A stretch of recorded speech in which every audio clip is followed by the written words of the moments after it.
I think a good starting point for the discussion would be the word culture. What does culture mean? Culture is an umbrella term defined in a very simple manner. Culture means way of life. The culture of a people is their way of life. It includes beliefs, practices, ideas. Culture is how you live and what you do. It includes practically everything: sport, art, literature, film. As I said, it's an umbrella term which covers practically everything that you do and tries to explain how you live. Cultural studies is a study of culture. It's an attempt to analyze, evaluate, and understand culture. Cultural studies arose in the British academia in the late 1950s and gathered momentum in the 1960s and the 1970s. A landmark event in the history of cultural studies was the establishment of the Center for Contemporary Cultural Studies.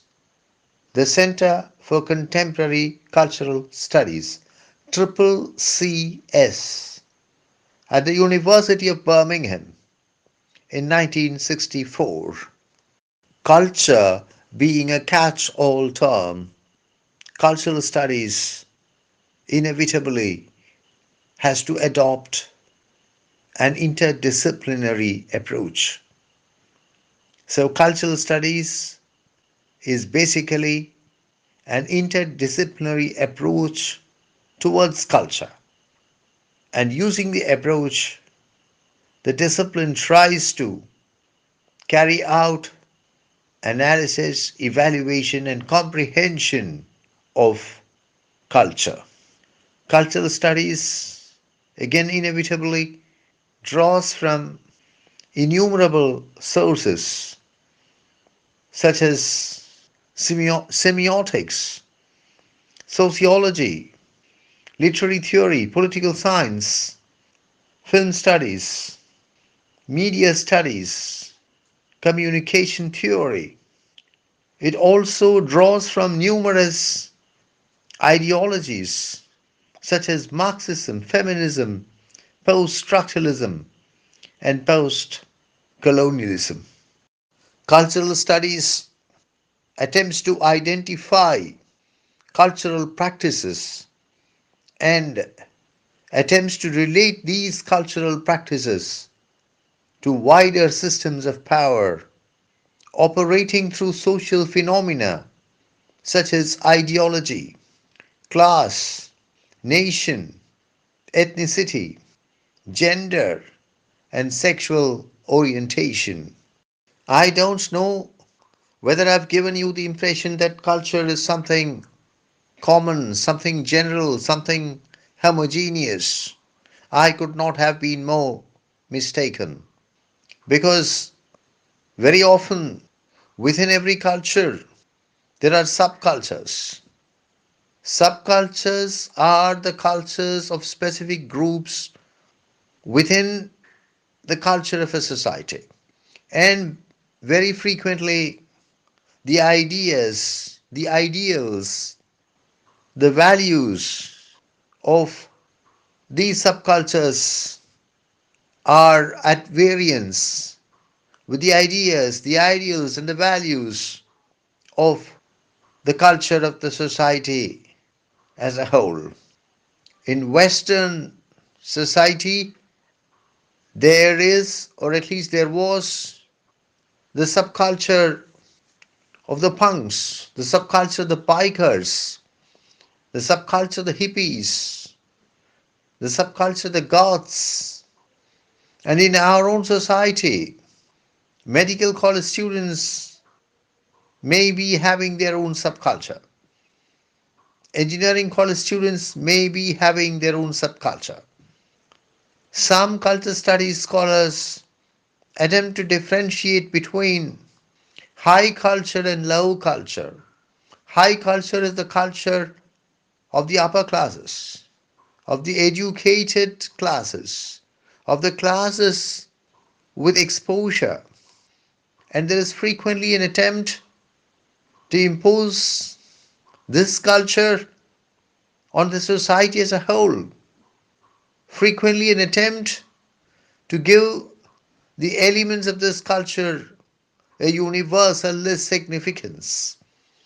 Low culture, on the other hand, is the culture of the lower classes, of the poorer sections of society, who are frequently lacking in education, lacking in exposure.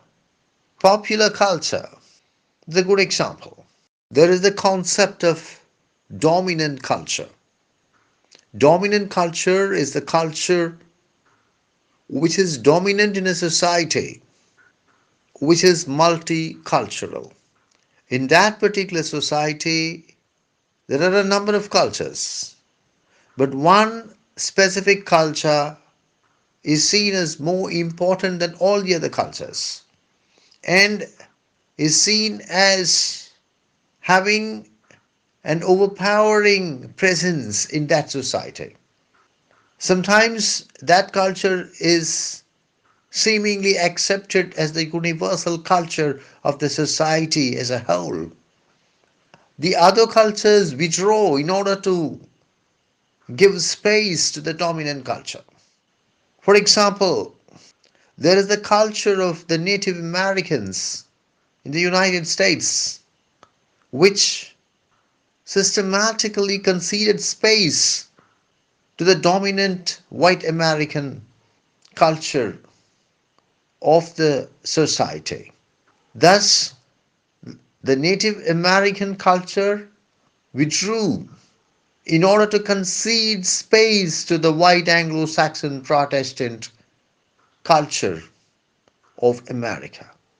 So, cultural studies is the discipline which makes a systematic attempt to understand how culture is constructed, how culture is organized, and how culture evolves over time. By its very nature, the discipline of cultural studies is compelled to draw inputs from innumerable areas and also analyze and evaluate innumerable aspects of life. And these include, to give a few examples, language, speech, dialect and register, religion and religious practices, knowledge and information, power, powerlessness and agency, sex, gender and sexual orientation, film and television, literature and art, food and food habits. They say that success has many fathers. I think it's quite true about cultural studies. Cultural studies also has many fathers. But if you have to specify just one father, I think the best answer would be that the father of cultural studies is Stuart Hall, who played such a dynamic role in the development of the discipline in the University of Birmingham. He was assisted or he received a lot of help from the other fathers, and the other fathers of cultural studies include Richard Hoggart and Raymond Williams.